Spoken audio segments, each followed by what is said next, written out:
एक मोर था और एक था गीदड़। दोनों में बहुत मोहब्बत थी। एक रोज दोनों ने तय किया कि चल कर बेर खाए जाएं। वो दोनों के दोनों मिलकर चले किसी बाग में। वहां एक बेरी का दरख्त था। जब इस दरख्त के करीब पहुंचे तो मोर अलिफाड़ कर दरख्त पर जा बैठा। दरख्त पर बैठ के पके पके बेर तो खुद खाने लगा और कच्चे कच्चे बेर नीचे फेंकने लगा। गीदड़ ने कहा, दोस्ता तो मुझे भी पके बेर दे, नहीं तो जब तो नीचे आतरेगा मैं तुझे खा जाऊंगा। मोर ने इसकी एक ना सुनी और बेर खाता रहा। जब मोर का पेट भर गया तो वो नीचे यात्रा। गीदड़ ने इसे दबोच कर चीर फाड़ कर खा लिया। गीदड़ जब मोर को खा के आगे चला तो उसने देखा कि एक बुढ़िया बैठी अलिफाफली चुन रही थी।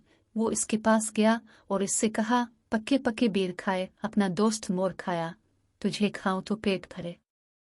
बुढ़िया ने कहा, जा परे, नहीं तो अलिफाफला सर पर मारूंगी। ये सुनकर गीदड़ ने बुढ़िया पर छलांग लगाई और इसे भी खा गया। वहां से आगे चला तो एक लकड़हारा लकड़ियां चीरता हुआ मिला। इसने लकड़हारे से कहा, पक्के पक्के बेर खाए, अपना भाई मोर खाया, अलिफाफली चुनती बुढ़िया खाई, तुझे खाऊं तो पेट भरे।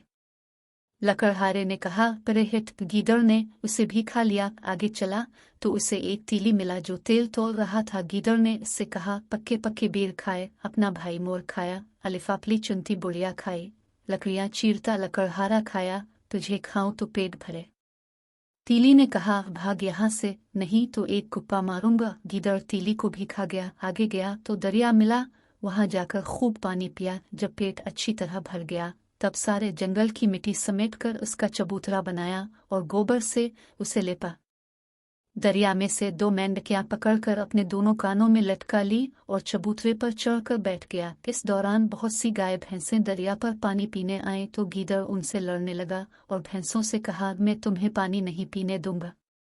उन्होंने इससे पूछा, क्यों? गीदड़ बोला, पहले इस तरह कहो, चांदी का तेरा चून तेरा, संदल से लेपा जाए, कानों में तेरे 2 मरकियां, कोई राजा बंसी बैठा हुए। उन्होंने कहा, अच्छा हम पहले पानी पी लें, फिर कहेंगे। जब गाय भैंसें पानी पी चुकी तो गीदड़ ने कहा, अब कहो। तो उन्होंने कहा, मिट्टी का तेरा चून तेरा, गोबर से लेपा जाए, कानों में तेरे 2 मेंढकियां, कोई गीदड़ बैठा हुए। गीदड़ ने जो ये सुना तो इसे बहुत गुस्सा आया और वो भैंसों से लड़ने लगा। गाय भैंसें भी मुकाबले पर आकर आए।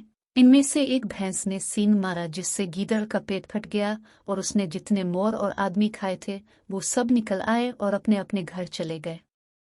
गीदड़ वहां तड़पता रहा लेकिन इसकी मदद को कोई नहीं आया और वो तड़प तड़प के मर गया।